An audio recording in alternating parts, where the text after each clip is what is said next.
It's the big 5-0, episode 50 of the Dynasty Six Pack. And we're here to celebrate. Jamie, what would we rather talk about than Dynasty rankings? Well, maybe Dynasty Trades. Who knows? Might even get to that in this. But this episode will be dedicated entirely to our Dynasty rankings, what the new landscape looks like, post-free agency, and where do some of the top-tier rookies belong in the Dynasty rankings. So stay tuned for this episode of the Dynasty Six Pack.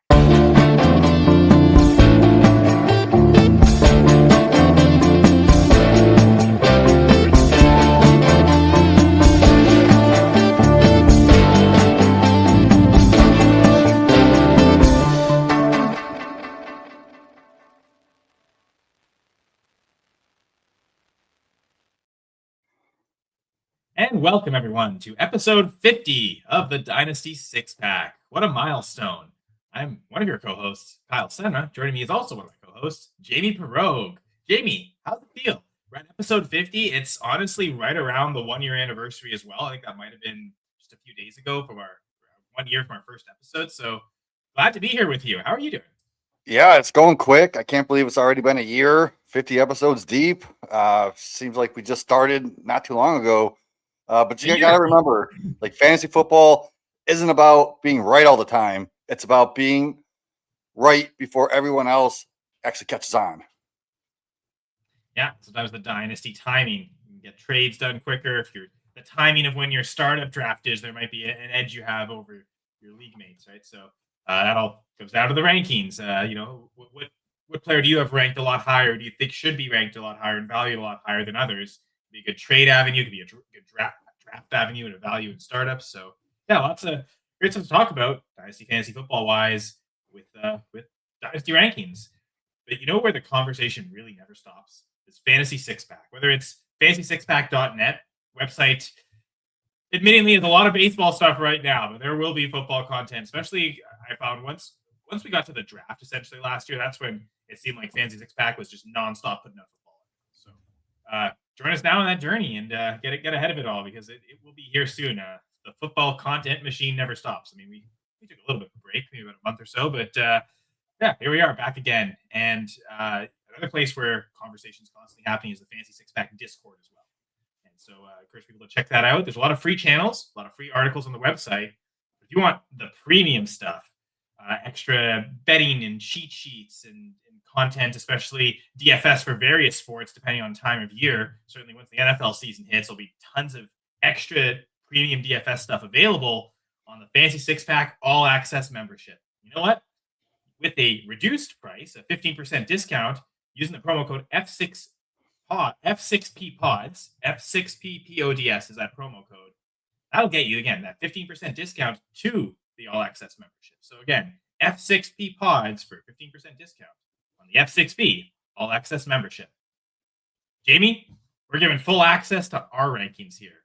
And just to go back to our very first episode, we talked about rankings. The episode number 1 was all about the number 1 player at every position. And episode 2 was about the top 2 tiers.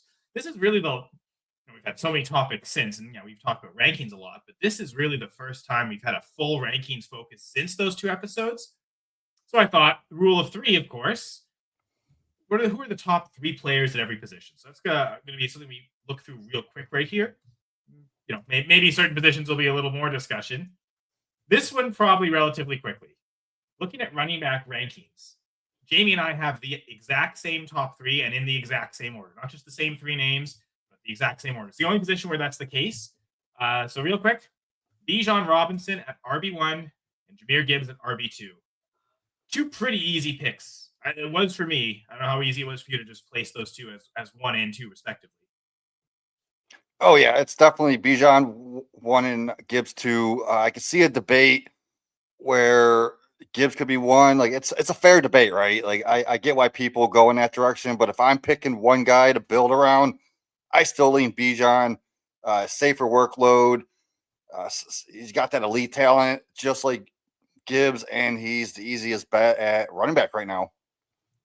I would say, regardless of how you rank them, like 1 or 2 in running backs, they're probably pretty close in overall rankings and startup value and trade value. It's probably not going to cost much more for Bijan than it will for Gibbs at all. So you may as well, if you're looking to trade for one in Dynasty, go after Bijan first. At least ask what that price is. Ask what the Gibbs price is and compare. If there's enough of a discount on Gibbs, I have no problem investing in Gibbs rather than Bijan. I mean, you know how much I paid for Gibbs last year in a trade, right? And in some cases like that, Bijan might not be available, but Gibbs is, right? So if you can get either of them, that's a great way to just score points on your team. Like any teams that are built with an RB1 like that, that's a great way to build. So they should go pretty early. I mean, first round picks in even in Superflex startup drafts, which we were talking about last year. Like we viewed them as first round startup picks. So really not much has changed. Even though Tyler Algier left the Falcons and David Montgomery left the Lions, I mean, there's really nowhere to go. There are, even with those guys on the team, we still had Bijan and Gibbs 1-2. So there's really not much has changed there. RB3, we both have Ashton Jeanty. And I will say this was a tricky one. I had options. So I'm curious on your thoughts, Jamie. Why did you put Ashton Jeanty at RB3 in your rankings? Because this is your upside guy, like real upside. Like when he first came into the league, like he was behind a bad offensive line, and he still almost hit 1,000 yards rushing. Like we saw the flashes, we saw burst, and even he's got that receiving ability. It was perfect, but that talent really did pop. Now the Raiders are at least trying to like actually fix things. Their offensive line help, the new system with Kubiak, and there's going to be a quarterback upgrade. So like the big thing for me, like he's 21 years old still. That matters way more than people actually think at running back. Like you're basically getting a second year back who still hasn't even scratched his prime yet. Like in this offense, like if it takes like just a small step forward, Jeanty can jump into that top tier real quick, like and be consideration for 1 and 2 down the line. Like I could see us talking about Jeanty and Love at RB1 and 2 in a few years, like we are at like Bijan and Gibbs, honestly. So I'm gonna bet on the talent every time, and that is Jeanty.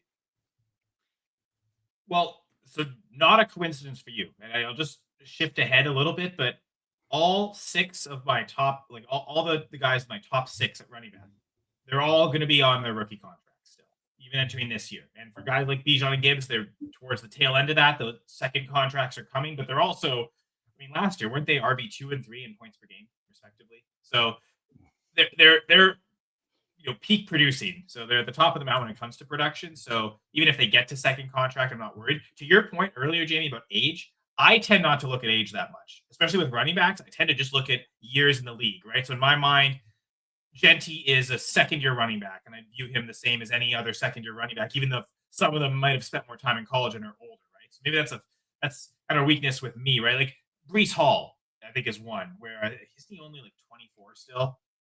Mm-hmm. Like in theory, that age should be like, oh man, young running back. But I still I'm viewing Breece Hall. He's a second contract running back. So all the guys that are on rookie contracts to me are younger than him, even if they're older than him. And maybe that's just how dismissive I am of college. I view the wear and tear you get in the NFL to be much more significant than the wear and tear you get in college. So I don't really care. Like I think Genty's an example of that. He had so many carries in college from the get-go.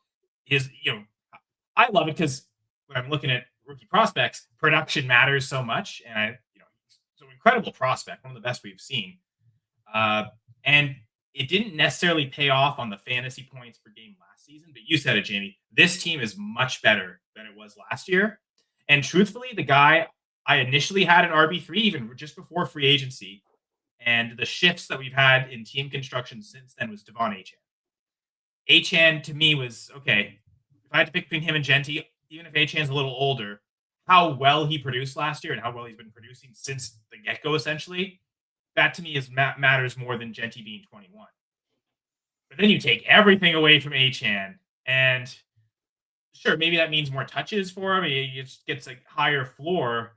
But does this compromise his ceiling because the defenses can just focus on him? He maybe won't be able to break away such big plays because everyone will key in on him, and how much help will he get in the passing game from either his quarterback or really the lack of receiving talent. I mean, I think the big thing there. So Whereas the Raiders, I mean, I imagine it'll be a QB upgrade because Geno Smith played so bad, but it's a rookie quarterback still. That's the risk. But to me, it's the stuff like signing Tyler Linderbaum, because that a big problem with the Raiders last year was the offensive line. I think something that maybe not enough people are talking about. Certainly, the Seahawks benefited from this last year. 2024, the Seahawks lose their left tackle like really early in the season, and the offensive line doesn't look great. Well, they get him back, and he plays pretty much the whole. I think he played all of 2025. Guess what? They win the Super Bowl. But not to say the Raiders are going to win the Super Bowl, but Colton Miller coming back and being healthy at left tackle, that alone should already make the line better, because I think he might have even got hurt before the season. That was like a preseason injury, or maybe like really early week 1. So Jeanty already getting. I would consider Miller to be an upgrade on what they had last year, right? Even though it's not an addition to the team, but getting a healthy Miller for, we hope, is most of the season, getting Linderbaum, like that's 2 huge additions to the offensive line. That should certainly help the yards before contact, because the yards after contact with Jeanty are incredible. The yards before contact were so brutally bad last year, that shouldn't be the case. So I think, man, as someone who has Ashton Jeanty in a salary cap contract league, seeing that Tyler Linderbaum signing, that made me really happy. Thank you. This is what we've needed from Ashton Jeanty. Even though I don't care about the Raiders, and I've only got Jeanty in one league, but that one league's a salary cap contract league, so I'm invested. So yeah, and in that same league, I traded away Devon Achane, rental contract. There was 1 year left on the contract. Jeanty, I believe, is 2 years left, so more long term with Jeanty. I can push that extension out a year. Whereas with Achane, the thought was, give me that extra first round pick. Let me get a rookie salary contract in there. But just the thought of, I think maybe because that trade happened pretty recently, Jamie. Like I might have only done that trade like a week ago, maybe just after the initial free agency signings. I wouldn't have thought of doing that maybe even a week before that. Like 2 or 3 weeks ago, I wouldn't have thought of. I would have still viewed Achane as my RB1, but again, it's flipped in my rankings to put Jeanty at 3. I still have Achane at 4. I know you probably have Jeremiah Love just based on your comments, but no, I actually have Hampton at 4, Love at 5, and Achane down at 6. Like, I know Achane, he's explosive, he's a speedster.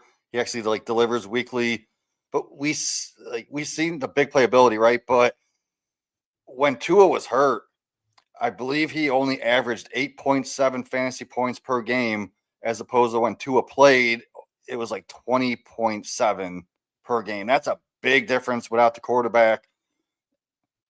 Now Tua's not there. We're gonna have to see what happens when the new one comes in. Who is it going to be? And just the team situation makes me put him down this far. If it was a better situation, he would be at 3 or 4 for me. I think 6 is fair because I mentioned this earlier. This is the rookie contract line. These are the 6 players we assume are going to be elite fantasy producers on their rookie contracts. To me, the next tier is the elite producers that are on their second or sometimes even third contract. So I think 6 is fine. To me, that's a tier break after that 6, though. That's the first really big tier break at running back, to be honest. You could maybe argue after Gibbs, there's a tier break too. And those next 3 through 6 could probably be ordered in any range, really. Yeah. Well, I think we'll get to Jeremiah Love a little bit later on the talk about where we're going to insert the rookies in here. And I guess we have mentioned it where Love is, but we'll focus more on why we view him that way. I know we'll talk a lot about him next week too. So not to overly deliberate, let's move over to the top 3 wide receivers. Now, this is, talk about running back. We have the identical top 3, Jamie. This is the only other position where we have the same number 1. We both have Jamar Chase as the wide receiver 1. Man, 24, I'll say 28 hours ago, or whenever we found out, that was going to be a big debate, I think. But now it's pretty solidly locked in at Chase at number 1. I mean, yeah, Jamar Chase is simple for me at 1. He's got that ceiling. He's got the production.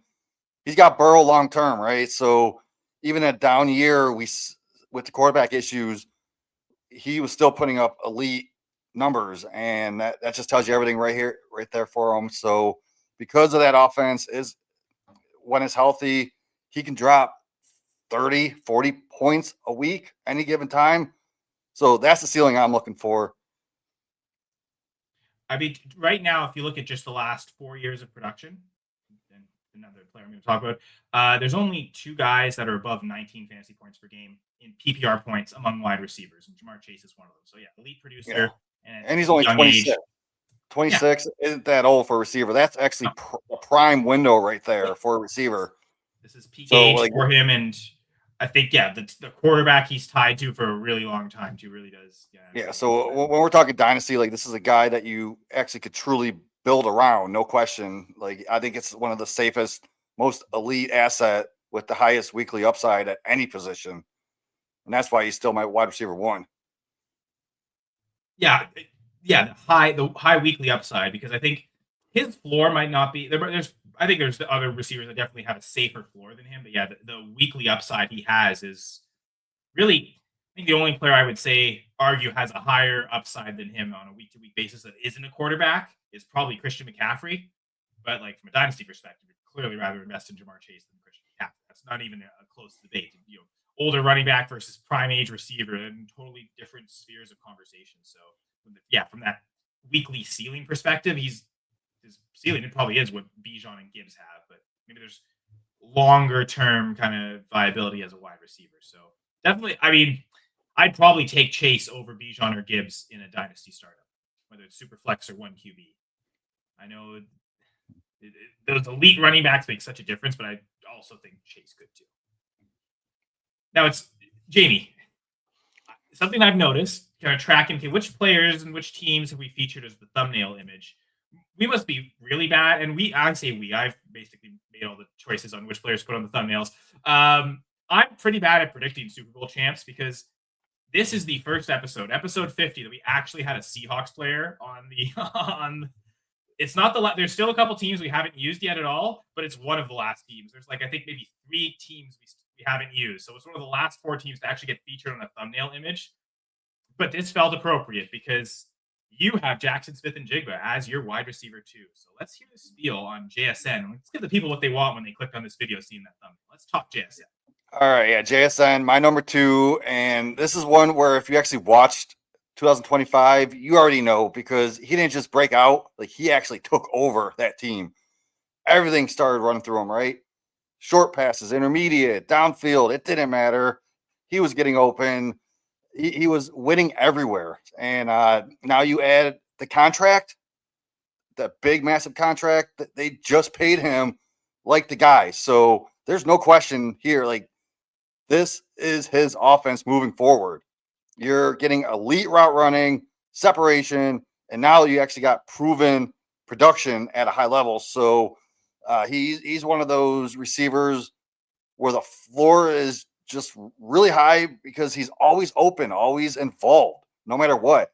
The only real question with him, is there really that much of a question? Like the deep ball skill, like the game breaking upside, I don't see it falling off, man. So in a PPR, half PPR, I don't care. JSN is about as safe as it gets. You plug him in, you're always getting wide receiver 1 numbers every week. So that's why I have him at number 2. It does feel like he might even have a safer floor than Chase. I think it's probably, I'd make that argument. But I do think the reason I don't have JSN at 2 is up to this point. So last year, incredible season, 21.2 fantasy points per game.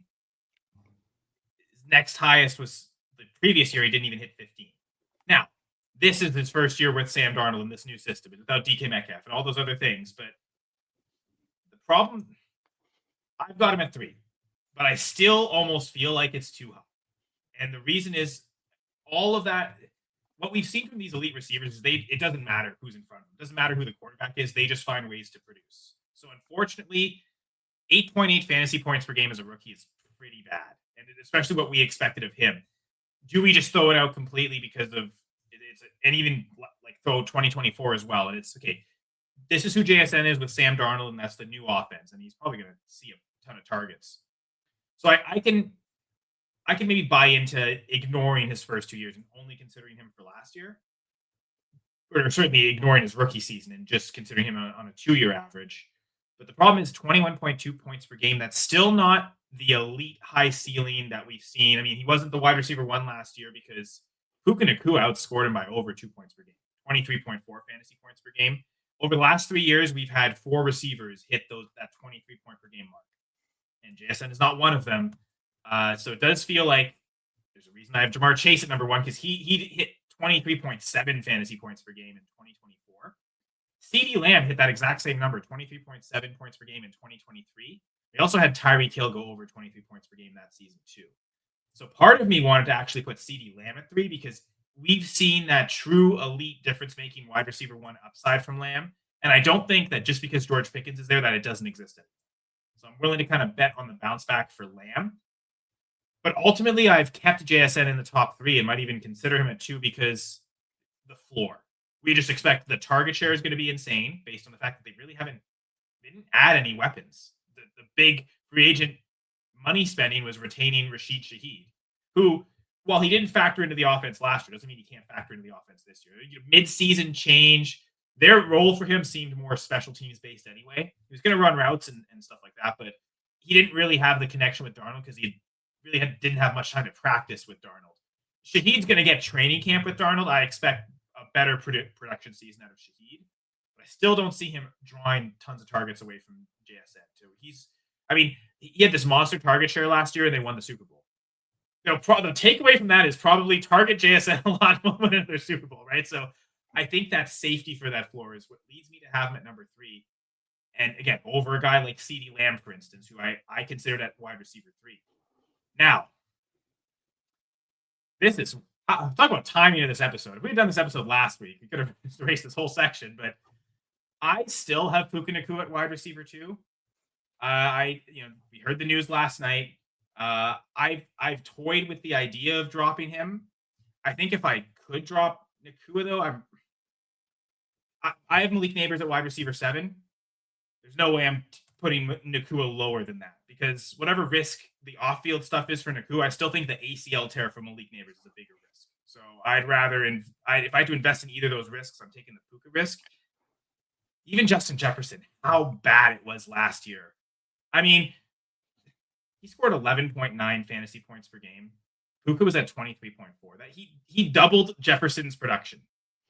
I can't put Jefferson ahead of Nacua. Even if Kyler Murray turns out to be great for Jefferson, right now it's too scary for me. So I could maybe see behind JSN, behind CeeDee Lamb, Amon-Ra's the other guy I have in the top 5. I could maybe see him behind those guys at 5, but I don't know. Am I too stubborn to just keep him at 2? I know you've got him at 3. We set up this doc before the news broke yesterday, but do you still have Puka Nacua at wide receiver 3?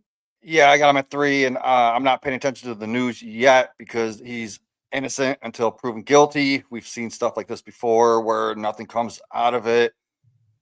So I still have him at 3. The dude led the league in catches. He had over 1,700 yards, double-digit touchdowns. He's just doing it every single week. And he's not boom or bust. He's just straight volume and consistency, right? So that's key with him. He's not just good. He's getting fed the ball. He's got the targets, the first downs, the red zone, all of it. So there's no way, I'm not going to trust him. McVay trust him. Stafford trust him. I trust him. He's only 24. I think he's a year older than JSN or close to it. But so, in Dynasty, you're still getting a young, elite, productive, and with that youth, that's why you see some people pushing them all the way up to this range. The only real hesitation is the quarterback stuff. In the future, what happens when Stafford leaves? What happens when McVay isn't coach? So that gives me a little hesitation, and that's why I did not put him at 2. But he is still up there in the top 3 for me. Because heck, with Jefferson, his coach didn't retire. He still had this amazing offense genius, Kevin O'Connell, but the quarterback was so bad that it just tanked him, right? So I still view the Stafford risk as a bigger one than the McVay retiring risk, personally. But moving on, whatever McVay decides to do. I will say, not a legal expert, but you know who is? Drew Davenport. He talked about this guy reactions immediately, right? Gives his, I can't remember how many years he's been a lawyer, but his lawyer experience. The one thing he mentioned, though, that really stood out, I think I don't know that we always know this, but the NFL rarely, if ever, suspends unless it's a criminal charge. And as of right now, there has not been a single criminal charge against Puka Nacua. In fact, I don't even know if you count this as a civil charge. I suppose it is. I think from what I understand, this is simply a hearing for a restraining order. So he's not even really being charged with anything or sued at all.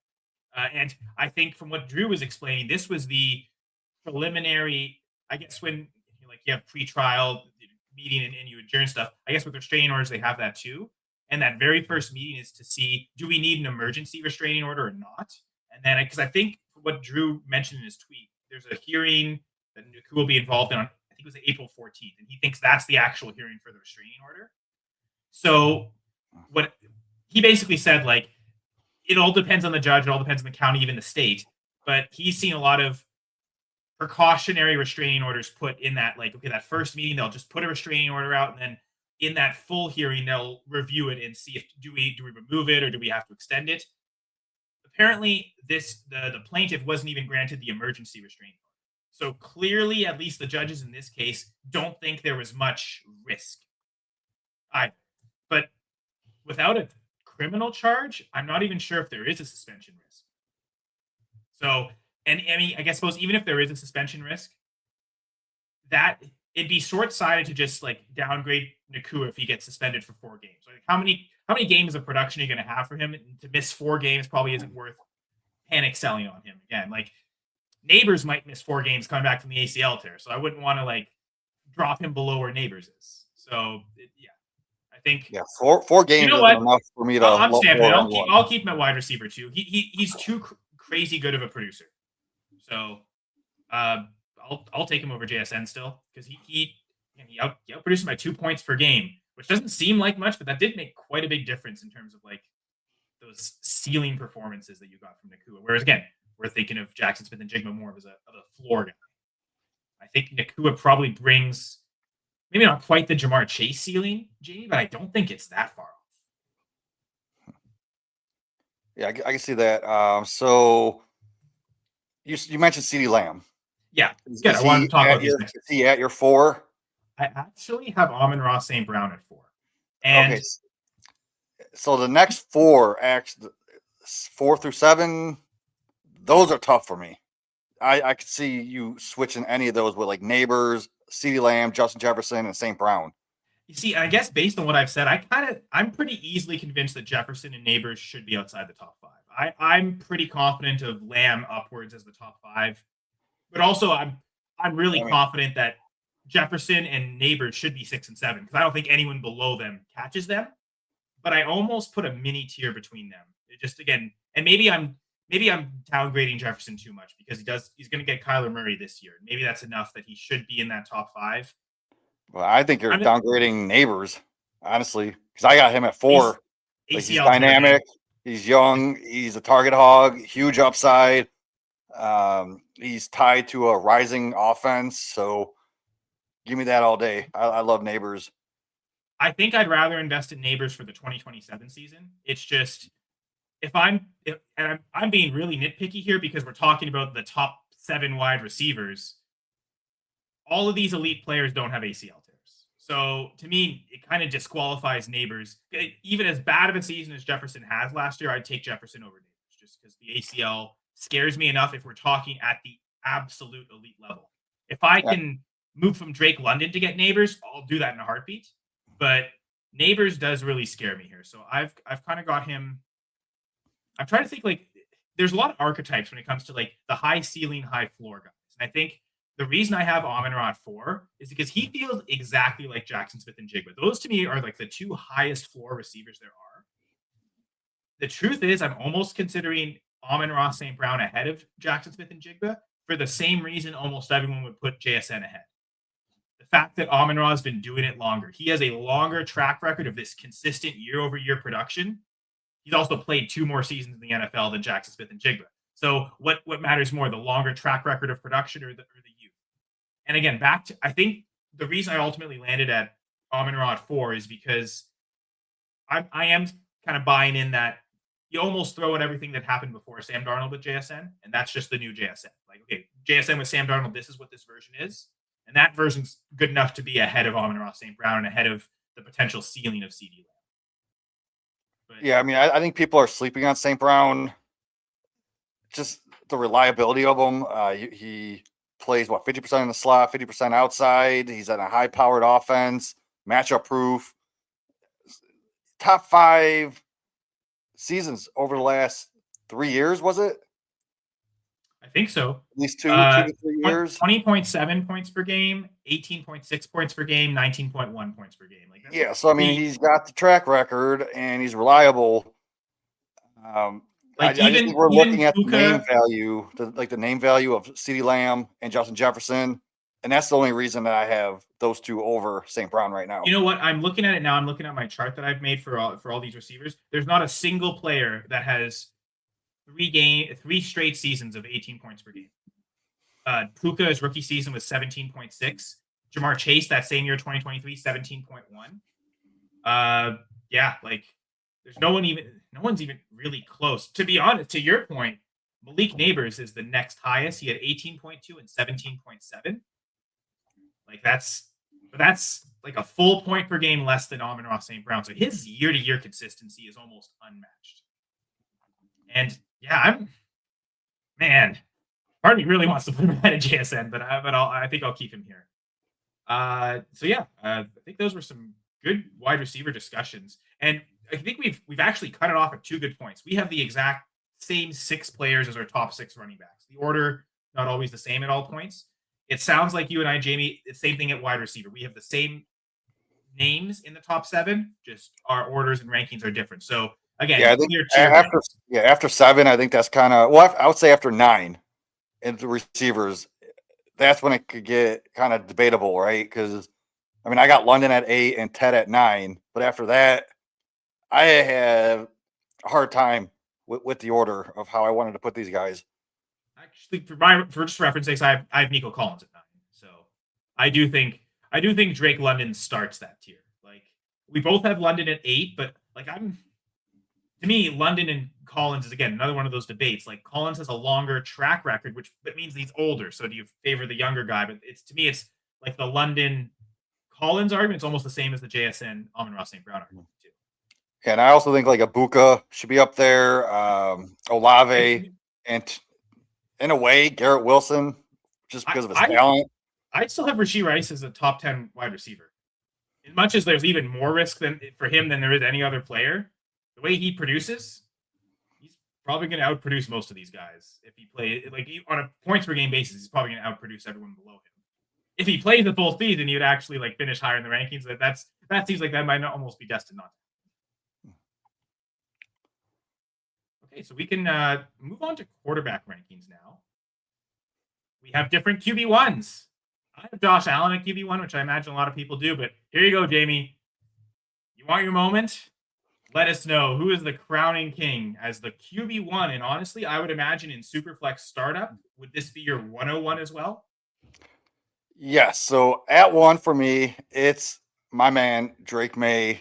This is the one that's like really starting to flip in Dynasty circles because the production already showed up, right? He's still only 23 years old.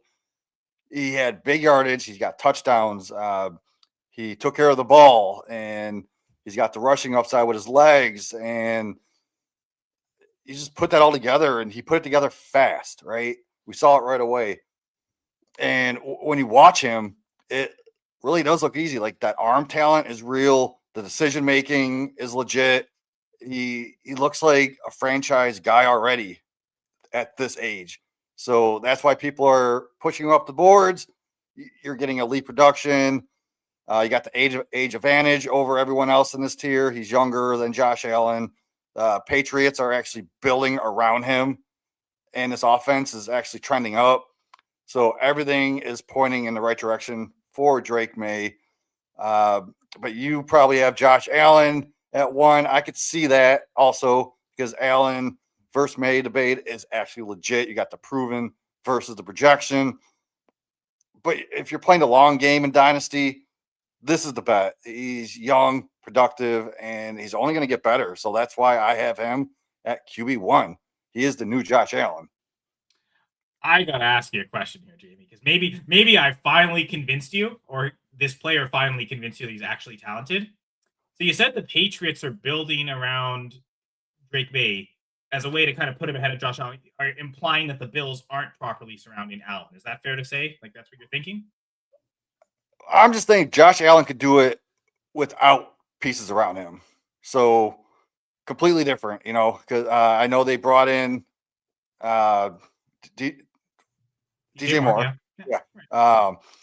Because I was gonna say, who do you think's a more talented and better receiver? And maybe that's two different things. Maybe these are two different ones, but DJ Moore or Romeo Dubs?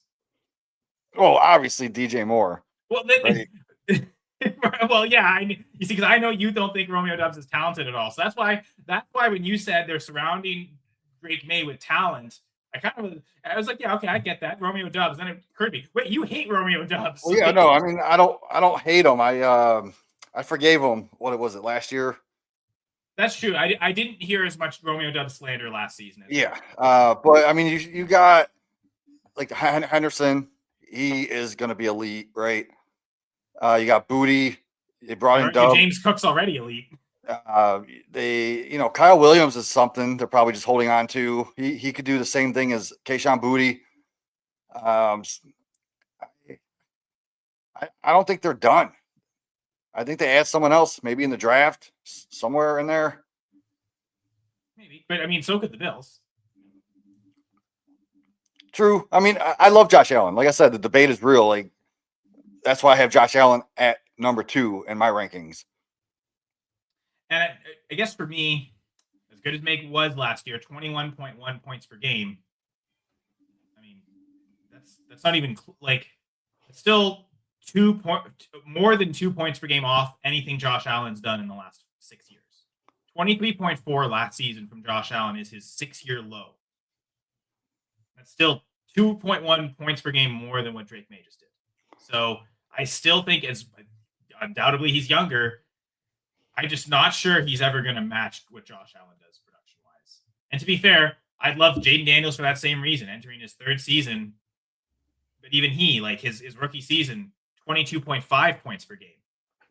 That's still a full point, like almost 0.9 points, but a full point back of what Josh Allen has showed on his low. And like, I imagine Josh Allen takes a step forward with DJ Moore in the team. Like, I wouldn't expect it to just be 23.4 points per game. And I would expect, because he had, what does I have here? So he had 4 straight years of 24 points per game. And I mean, technically, 5 straight years of 24 or more, because in 2020 he had 25.3 points per game. Since then, it's been 4 straight years in that 24 point per game range, and then he dips to 23 last year. Again, that's still higher than any quarterback has done over this entire 5-year stretch. That is a good point. Like, if Maye never passes Josh Allen's production, right, that's fine because Drake Maye is still going to get the production, and he's going to do it 7 years longer at this point in time because Josh Allen's 30. We're going to have Drake Maye longer in our dynasty roster. Everyone says that. Jamie, we live in a world where Aaron Rodgers is still probably going to play this year, and Andrew Luck's already been retired for like 7 years. We don't know that Drake Maye is going to be in the league longer than Josh Allen. I would make that bet with you. I would agree, but we don't actually know. And I do. It's funny because you said you're playing for the long term, Jamie. When I think dynasty, to me, long term is 3 years from now. I still think 3 years from now, Josh Allen's going to outproduce Drake Maye. So if I'm thinking long term, I'm still thinking I'd rather. I mean, if you're in a win now situation, yeah, Josh Allen would be higher. But if you're building younger, like I think Drake Maye is just the bet if you're going to build young, and that's how I do it in startups. Fair enough that in a startup you're okay. I know that for me, if it's an established league, like I guess my first thought is if I've got all these picks, I'm going to try and trade for a quarterback. I'm going to try to trade for Josh Allen first. In fact, I don't even have Drake Maye at QB2 because I already mentioned it. Jayden Daniels' rookie season, he was more productive than Drake Maye's second season. And also, if you cross it, I mean, yeah, Drake Maye outproduced Jayden Daniels last year, but 18.9 points per game is still really good. Like that's essentially Drake Maye's average over 2 years. So I'm still like I'm not convinced Drake May is a better quarterback than Jayden Daniels. And maybe the Patriots situation is better, although I would say the Commanders clearly have a better left tackle. So I think they've got a better left tackle to protect Jayden Daniels. That didn't really work last year, but I don't know. I'm still on Jayden Daniels at QB2. I think I have Jayden Daniels at 3. Yeah, we have the same top 3, which we've had the same 3 names in the top 3 in each of the 3 positions up to this point. But like at this point, it really depends on what Jayden Daniels. It really does depend on the risk you're willing to take, right? Because the upside's way high.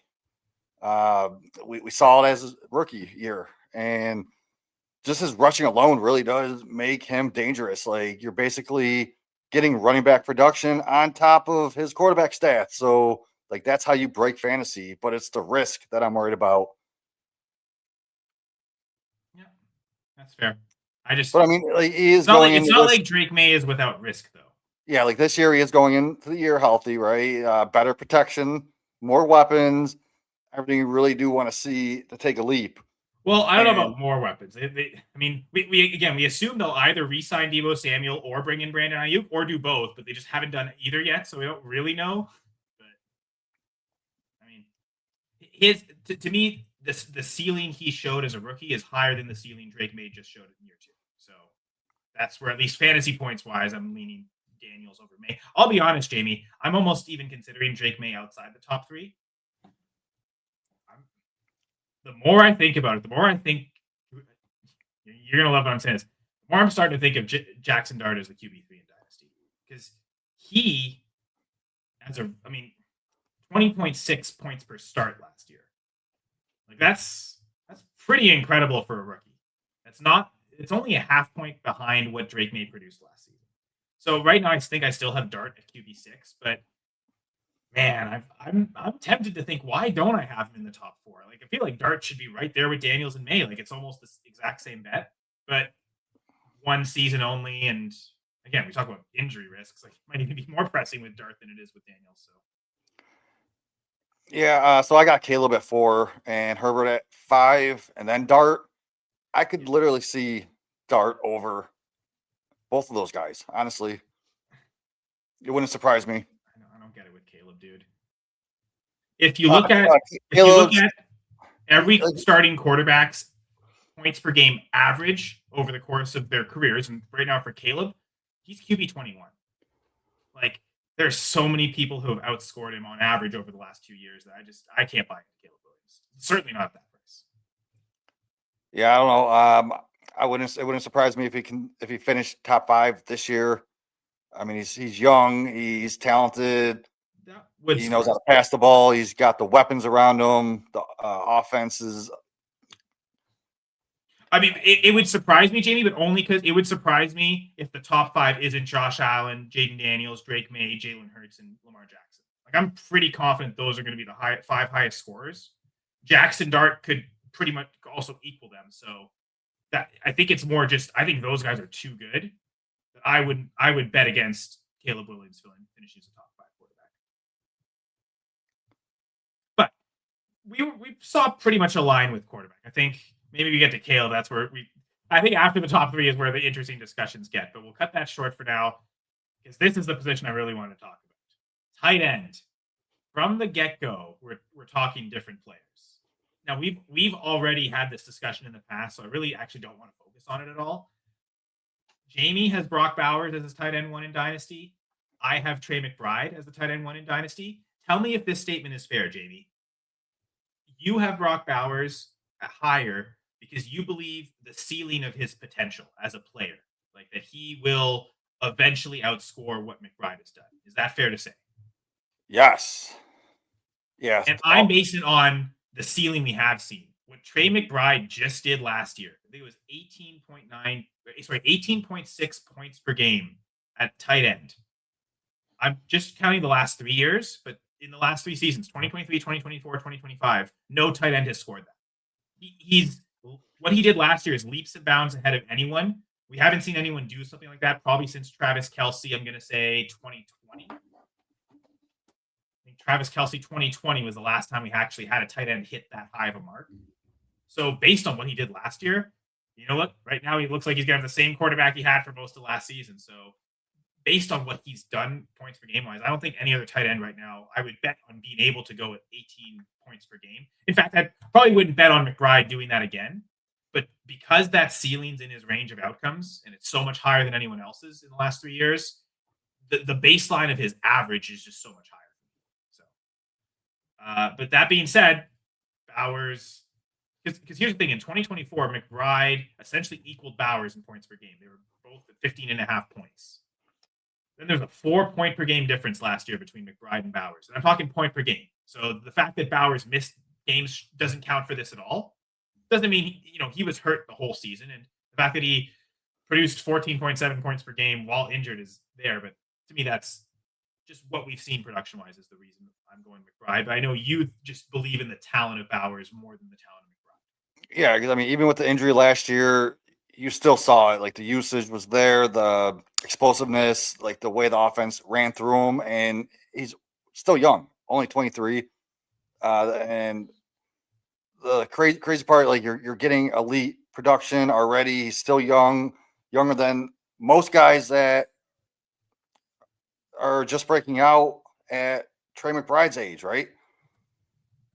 So like when he's on the field, he doesn't even feel like a tight end. I see him as like one of those moving receivers, right? Getting wide receiver 1 production.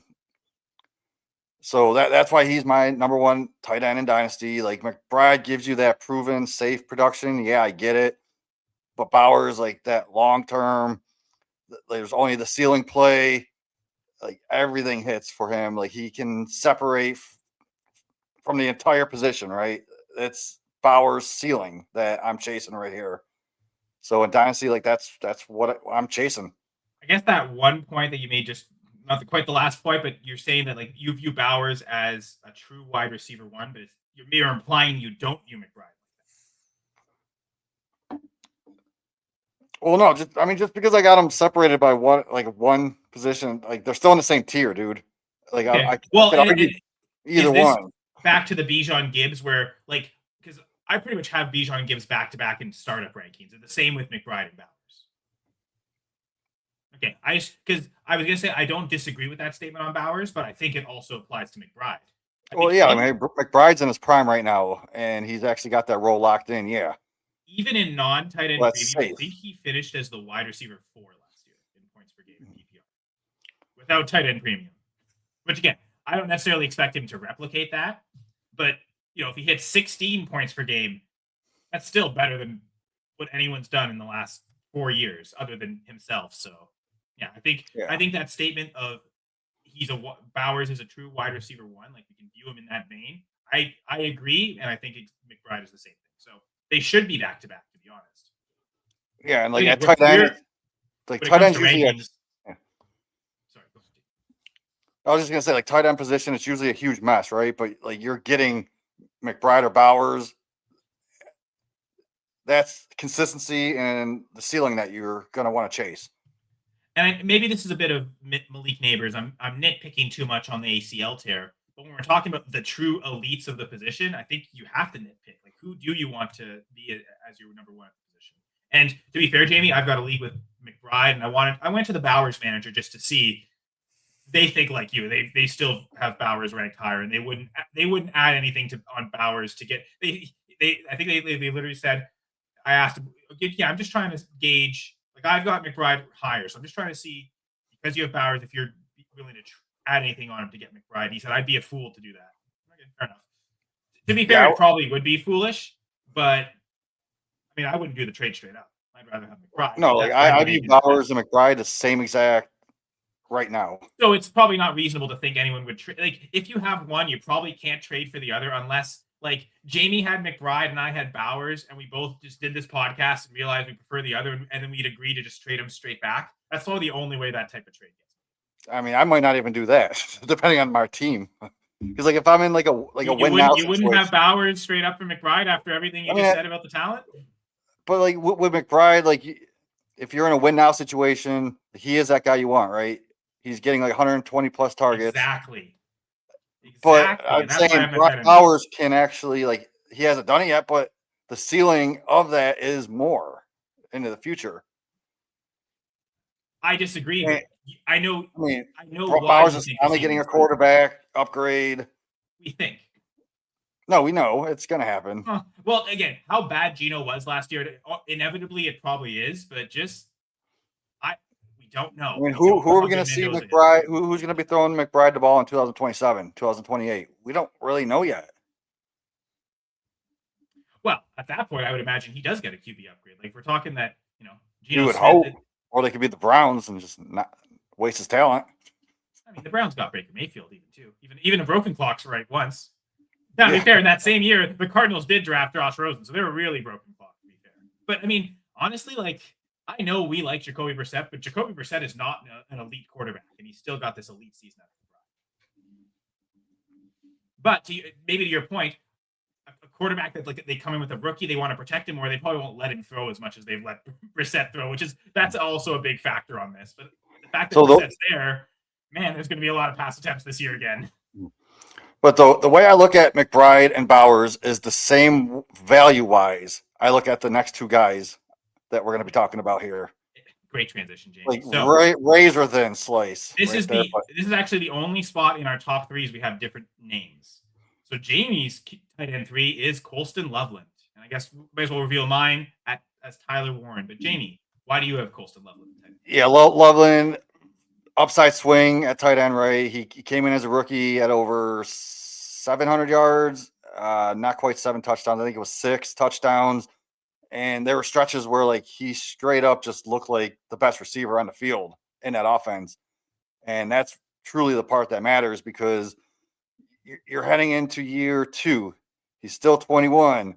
There's even more opportunity opening up in that offense. So you got a young quarterback. Very talented. I know, Kyle, you disagree with Caleb, but I think I think he's very talented. I just don't think he's worth the price right now. I don't think he's ever been worth the price he's been at, to be honest. But he's definitely talented. That's undeniable. But you got a tight end that's already commanding targets, and now you lose part of the offense, and like there's gonna be a huge breakout that happened. Like when you watched him, it makes sense. Like he's big, he's athletic, he can move after the catch, right? And he's the what? The yak. That's what we want. That's the difference making a tight end, right? The guys. Yeah. A lot of tight ends, the depth of target isn't that deep. So the guys that have great yak can separate, get those extra yards, or potentially even turn those short passes into touchdowns. Like that's George Kittle, right? We're just chasing. We want George Kittle, but with Travis Kelce Uchis, right? We still haven't quite gotten that. To your point, maybe we hope we get that with Bowers. That elite yards after the catch receiver that gets fed as the team's alpha target receiver. I don't know that McBride quite counts as that type of yak monster, but perhaps we expect that of Loveland. Yeah, so I mean, you're going to be getting production early at an insane age advantage. Long term, this is exactly the profile that you want to bet on. And I mean, I could see the argument. I want to hear why you have Warren at 3, but I could easily put Warren at 3 too. Well, the reason, Jamie, that it's so easy is because it's all the same reason. I mean, I can just repeat everything you just said, and it applies to both. So for Warren, he looked like the most talented pass catcher on his team. They've lost a receiver now with Michael Pittman being traded away. He was able to produce early. In fact, even earlier than Loveland, who a lot of his production came later in the season. Warren was kind of from the get-go producing. And if you had Warren's first half of the season with Loveland's back half of the season, that's probably the tight end 2 in points per game last year. So it's eerily similar. And honestly, Jamie, the only difference I have is about 0.8 points per game. Tyler Warren scored 11.1 points per game last year. Colston Loveland at 10.3. Based on what just happened from production-wise, to me, that's the biggest tell of anything, regardless of their previous, like anything they did in college, regardless of what we think of them as talent. And this is, again, back to why I'm McBride over Bowers. It's the points. I want to see the points, baby. And when I've seen the points, that's what makes my difference. I have Loveland at 4. I imagine you have Warren at 3. Or sorry, you have Warren at 4. Yes. I mean, it's razor thin, same value-wise in Dynasty. He's going to be used a lot, especially in the middle of the field. And then with Michael Pittman leaving, they may move Josh Downs to the outside a little bit more, so that could free up more targets in the middle of the field for Warren. Plus, my cynical take on that is Josh Downs doesn't matter for Tyler Warren, because we saw Josh Downs just get eaten for production. So that even if he stays in the slot, that just screws Josh Downs. It has no negative effect on Tyler Warren. The only I say it's razor thin. The only reason that I put Loveland right now is the quarterback situation. That was the one difference, right? We can't say it's a young quarterback in Daniel Jones. He's not an old quarterback necessarily, but yeah, that was, of all the statements you made about Loveland, that was the one. Okay, I can't copy the young quarterback. That is true. If you remember, and yes, I think Caleb Williams is a more talented quarterback than Daniel Jones. If you remember our ranking a year ago, I actually had Warren above Loveland, and in our overall rankings, I had Warren already at tight end 3. I was gonna say this a year ago. You would have had Warren already at the spot. Yeah, so Loveland in the future, maybe I should be listening. We'll go back a year from now, and you're going to be right on all your. I'm going to have all the same rankings you had a previous year. So yeah, but Loveland, I think overall, I had him at 6, which I was higher on him than most people also. So yeah, I just moved Loveland up just because of that quarterback situation. Now, to play devil's advocate against both these guys, back to my whole points matter. Harold Fannin outscored both of them in points per game. So shouldn't in theory Harold Fannin be the tight end 3? Man, I love Fannin, but no, I don't have him that high. It's just because he's on the Browns. Okay, fair enough. That's all we need. I mean, I know the Browns are actually making moves to upgrade that offensive line and maybe help Shador stay on his feet. I don't know, but Fannin, there was games where he had 36%, 37% target share in a lot of games. I just don't see that happening every single week. But target earners, producers from an early age, everything we want in a tight end. And it's funny that because I don't even have Fannin at 5. I've got him at 6. I got Fannin at 6 too. Sam Laporta? Nope. At 5, I have Tucker Kraft. Your Packer boy. I mean, after the ACL tear, I'm devaluing Tucker Kraft. I've got him down at tight end 10. I think he's going to be fine. Sports medicine nowadays, he's on track to already be back. He's going to be fully healthy week 1. I'm not worried about it. Just that athletic yak monster, right? He gets the ball. Worried about. What if he's not as good of a yak monster the first even if he's 80% of what he was, I still think that should warrant him to be up here. He's still going to score, and then he's still young enough. I think he's only 24, 25. Yeah, about that. And I'm usually looking at players' years in the league, so I know this is year 4 for him in the NFL, but I don't know his actual age. Yeah, I just think he's going to return healthy. He's going to be a locked-in tight end 1, top 10, top 12 for the year, and then going forward, I just can't see him falling past out of the top 5, top 6. That's fair. I do think, again, the talent's there, but back to the whole Nabers argument, especially I think this is even more extreme with Kraft, because Nabers the athleticism is there, but his ability to catch the football and smart route running is there. But we view Kraft, he's not a huge target earner. So he needs the yards after the catch. And if that's not there, you say 80% of him is still fine. I don't think. If he's 80% of himself this year, that's going to be a back end, well, maybe not tight end, maybe not back end tight end 2, but that's probably a mid tight end 2, as opposed to what he was, tight end 4 in points per game this past year. I just don't quite see that elite ceiling. I mean, considering tight end 7 through tight end 15 was pretty much the same.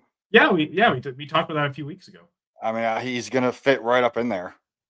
That's fair. And yeah, there might not be a size. If he's tight end 15, that might pretty much get you what even last year was tight end 5 through 19 was barely separated by 2 points. So yeah. So after Kraft and Fannin, for me, it's a guy that you guys were completely off of last year, but I still had him pretty high in my top 12. Now he's my number 7, and that is Kyle Pitts. It's just that athletic freak who actually posted a career high season last year. I mean, he did flash his rookie season, but last year, I guess you could call it his breakout season, right? Well, he finally put because the touchdowns were getting better, but he wasn't getting the same yards he did in year one. But then last now, year, he finally, like in 2026 coming up, you got that coaching change. going to have gonna 6 help him. touchdowns, right? It's been 1, 2, 3, 4, 5. It's 6 touchdowns this year for sure.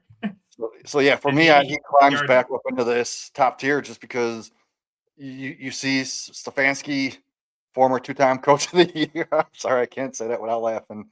Former 2-time. Why? He earned it. He's a great coach. Yeah. He brought the Browns to the playoffs twice. Yeah. That alone makes him a great coach. He won a playoff game with the Browns. Anyway, let's move past that. But we saw the 35% targets to Fannin. Why can't they give something like 28 to 30% to Pitts? Just feed it to Pitts in London all game. Yeah, I mean, I could see Bijan also. That's probably the biggest competition from Pitts of being number 2 on the team in targets is just, do we just want to utilize Bijan in that role more? But, well, Bijan could have 20% targets too, and that's still not even 100%. No, for sure. Like they could both be at 20% target share. Yeah, no. I actually have Pitts 1 spot higher than Tucker Kraft, and you already know the reason why, Jamie, because I've said the word enough in this episode. What does Pitts not have right now? The quarterback. No, a torn ACL. Oh, yeah. That's why I have Pitts 1 spot ahead of Kraft. So I've got him at 9, so just a little bit lower than you. And this is where I wanted to transition at the end of the episode. Jamie, I've got Kenyon Sadiq at tight end 7. Me, the guy who always hates ranking rookie tight ends high. I'm done. Because, man, did you see the RAS score on this dude? I love him. 9.58. I mean, I would be shocked if I'm ranking him as the tight end 3 next year. If he has as good a rookie season as either Warren or Loveland did last year, I have no hesitation putting him ahead. We don't know where he's going to go. Likely first round, but which team yet we don't know. But it's, to me, the athleticism is there. This is what we're looking for. It's Sadiq. I mean, this is what we wanted with Kyle Pitts, right? Like you said, it's the Kittle athleticism with the Kelsey target share. We still haven't quite got that from anyone. Maybe Pitts gives it to us. Maybe Dalton Kincaid gives that to us. I seriously doubt Tucker Kraft does because no one on the Packers earns anywhere close to that type of target share. Maybe Kenyon Sadiq does it. And that's just that maybe, I don't know if it's the flashy new toy, but that RAS score, again, I think it was 9.58. Crazy. Yeah, I want to see where he lands, but I could definitely see him jumping to my top 5 before the season. Where do you have him currently? Because I have him at 8. At 8. Okay, so this again, and we're talking about again. So that's essentially I just have him just ahead of that Kincaid, Pitts, Kraft tier, whereas you have at least 2 of those guys ahead of Sadiq right now. I don't know about Kincaid, but I'm still hanging on. Because it's the same kind of argument with all those guys. It's the RAS freak score. We hope that they get the role. Again, maybe with Sadiq, it's even less clear what the role is going to be because you don't even know what team he's on. But the thinking that he's probably locked in as a first rounder means no matter who takes him, is probably thinking he's an integral part of our offense and he's going to get it. Again, that line of thinking's led us astray before, but when I saw that RAS score, I'm ranking Sadiq higher in rookie ranks than I was ranking Tyler Warren and Loveland last year. Because that was the one thing we didn't have from them. They didn't run at the combine. We had no athletic testing.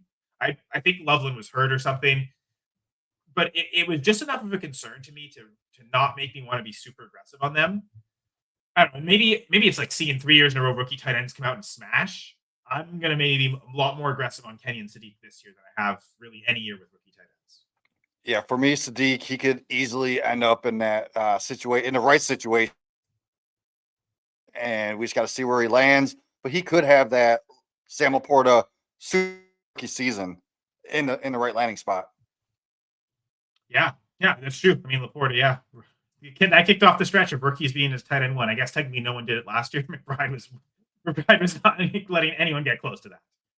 I want to move back to the quarterback rankings, Jamie, because a player we've already mentioned a few times with relation to Ashton Jeanty and Brock Bowers. Where do you have Fernando Mendoza in your dynasty rankings right now? Overall, 14, 15. Just QB rankings. Yeah, QB 14 or 15. Wow. Okay. Interesting. Because I've got him down at QB 24. I think you need to raise that a little bit. Well, I'm going to say, so 50. It's funny you said 14 or 15. 15, 16, 17. I've got the 3 old quarterbacks that are still crazy producers. Dak Prescott, Baker Mayfield, Jared Goff. Yeah, those guys are super old, but they're still productive, and they look like they'll still be productive for several more seasons. Again, I'm looking Dynasty long term as being 3 years. I think 3 years from now, Dak Prescott's still going to be slinging it as a quarterback. So Yeah, I got Dak in at 14-15 also. So those are the two I'm switching back and forth. But and that's right. It's the man, like Dak's over 30, but he's also 10 had years older. Yeah. I think he's got like 4 top 5 seasons in his history. I think it's at least 3. So he's done this over and over again. He just has these crazy seasons where he's producing alongside the best quarterbacks in the league. And then you got a guy who we've never seen, right? But we view as a long-term starter on his team. Going to be the number 1 overall pick in the draft. As much as you talked about your Browns being one of those teams that just can't seem to get anything right, typically the Raiders are also one of those teams that doesn't matter what they do, they find a way to mess it up somehow. So that there's a little bit of that fear. I'm going to get into this more on the QB prospect episode, Jamie, but this was the big one for me. I have a higher QB prospect score on Cam Ward than I did on Fernando, than I do currently on Mendoza. That being said, Ward was so bad last year, I maybe should have Mendoza ahead of him, but right now I don't. And that's what it is. I've got Cam Ward at QB 23 and then Mendoza 1 spot behind him. I mean, I got Ward at only like 3-4 spots behind Mendoza. So I think, again, I guess it's the in-between, right? I've got Kyler Murray at QB 18, Stroud at 19, Sam Darnold at 20, Tyler Shuck at 21, Bryce Young at 22. Those guys have done enough production-wise to make me want to bet on them. I mean, it's not like Bryce Young isn't a first overall pick at quarterback either. But I'm guessing a lot of those names, maybe even all those names, you have below me. I mean, Sam Darnold, I got way low, 27. It's just I don't think he's a good fantasy quarterback. He's more of that NFL type. He won more games for the Seahawks than he won games for fantasy managers. I'll give you that. So behind my Dak and Mendoza tier, it would be like the CJ Stroud, Cam Ward, Love. And then you got the tier with Willis, Kyler Murray, and Shuck, those rushing type guys. And then I got like Golf, Baker, people like that. I'm sorry. So you have Jordan Love below Fernando Mendoza. Yeah. That one's wild to me because we've seen Love finish as a top 6 quarterback before. Like I still have Love ahead of Caleb Williams because he's shown his best season is better than Caleb did last year. So I don't know, a quarterback that could produce 19 points per game. As much as I have kind of dumped on Caleb a bit for that and ranking him lower, even though he hit that. There's also a lot of quarterbacks that have hit that, and for me, it's really tough to rank any of those guys below a rookie that we haven't seen yet. Well, I'm just being bold. Fair enough.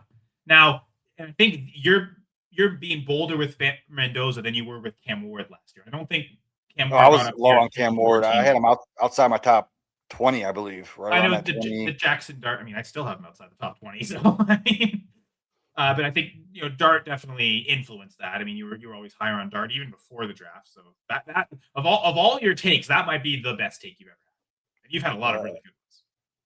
So good for you, JB. But thanks. Yeah, I don't know. I don't know that Mendoza is though. We'll see. Maybe I am too low, and maybe Cam Ward did so bad last year that even though his prospect score is higher than Mendoza's, I should still rank Mendoza, thinking that baseline average for a first-round quarterback is a lot better than what Cam Ward did. So maybe you've convinced me. He's now QB 23 in my rankings. Hey, that's a step in the right direction, man. Actually, who am I kidding? You know what? Should he really be behind Tyler Shuck? I don't see. That's the thing. I don't think he should, just because of the draft capital, even the age gap. Because at least with Darnold, he's locked into a long-term contract with the Seahawks. I mean, I guess it was only a 3-year contract. They're about to sign. There's no way they're not going to make sure he's there for the rest of his career after he won a Super Bowl for them. So there feels like there's at least security with Darnold, which you don't get with Shuck. Because at any point they could decide to draft a new quarterback. Heck, you still don't even have that with Bryce Young or even CJ Stroud. I imagine the Texans will for sure sign Stroud. Do you think the Panthers are signing Young to a Mega Max extension? I don't see why not. They're just maybe fall there's back some in the same spot where they were having issues years ago, where they brought in Like they had Baker Mayfield on their team for Christ's sake. Didn't they for a year and they let him go? Well, it wasn't even a year, right? It was basically about a half season, and it was so bad that they just cut him, and then he went to the Rams, and then Darnold took over the rest of the year. Funny enough, we're still talking about Darnold, but yeah, that was what a crazy Panthers team. 2 top 3 picks at quarterback, and they both left because they were both awful on your team. But good luck with your maybe it was the team, not the quarterbacks. Well, has Bryce Young been that good? Actually, so you know what? No, he hasn't, because I remember someone dropped Bryce Young at one point. I'm raising Mendoza up to QB 21. I know that's still not quite where you have him, but I mean, it's Chuck Young and Ward. I could justify putting him again to them. Darnold, I don't know about Darnold because he wasn't great for fantasy, but he also wasn't horrible. Like QB 27 does seem too aggressively low. But I mean, he's tied to JSN. That's got to count for something. We're always back to Jaxson Smith-Njigba. We've got to end the episode with the thumbnail. But yeah, was there any other rankings aspects you wanted to talk about? No, I think we hit most of them, and we'll be back again, talking again at some point. The one thing, that we referenced earlier, but maybe we should just explicitly state for everyone. We've talked about the best quarterback, the best tight end. So I have Jeremiah Love at 6. You said you had him at 5, right? Yeah, that sounds about right. Okay. So, we're talking, we both have Jeremiah Love as a top 6 running back. We both have Kenyon Sadiq. You said you had him at 8? 9? Sadiq, yeah. So top 10, probably. I think it was 8. Yeah. Okay. So almost the exact same spot. 7, 8, I think, for both of us. Yeah. We're pretty aligned with those two. I guess it's just Mendoza's been the big one, right? Where there's a bit of a separation. And again, maybe it's okay. Well, if he's a worse prospect than Ward, and Ward really did bad, is it by comparison?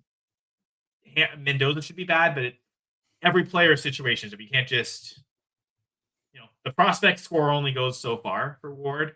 It's probably trumped by how poor of a season he had. So yeah, I think to your point, I probably okay. So Mendoza at QB 21. It's still a bit of a separation. You said 14 for yourself. So 7 spots. Yeah, let's go 14. I'll be bold. That's fair. Be bold, Jamie. Be bold and go forward. And I guess we're ending this episode, so we're not going much forward here. But Dynasty managers are watching. Go forth and at least with confidence in the rankings. You can check out my rankings, and there's a trade chart as well, or a trade. Yeah, I guess it's essentially a player trade chart that we have on fantasy6pack.net. You can kind of see where I would value each player, and so that will kind of give an idea of trades. Certainly, rank per position, but you can also see the overall rankings too. It is tough to glean through those overall rankings sometimes, but yeah, that's available again on fantasy6pack.net, where there's a lot of great content, great articles. Again, use the promo code F6PPods. That'll give you that 15% discount to the all access membership. So you get absolutely everything, every Discord channel, every cheat sheet, every bit of betting advice that the site possibly has for every sport we have, which is quite a lot. Again, notice all the baseball content on fantasy6pack.net. It's that time of year, right, Jamie? Pitchers and catchers have already, spring training's done. So the pitchers and catchers report is long way past that. I'm not a baseball expert, so I don't know what any of that means. But the season is here. And you know what? The season's always here for us because Dynasty, it never sleeps. We're constantly making trades. Rookie drafts will be coming up. We're almost we're literally, I think we are exactly a month away from the day 3 of the NFL draft. So there could be rookie drafts starting exactly a month from today. So it'll be a great time. Love being on the show with you, Jamie, and love being in Dynasty Fantasy Football space.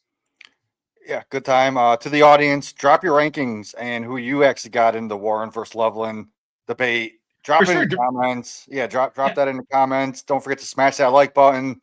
Subscribe for more Dynasty content, and we'll definitely be back next week. Yeah, let us know. Were there any different names that you had in your top 3 at any position that you want to share with us? Or if you share all your entire top 3s at all 4 positions if you want. Yeah. Love commenting, love interacting with people on the Fantasy Six Pack YouTube page. So head over, subscribe to the channel, check out all the great content.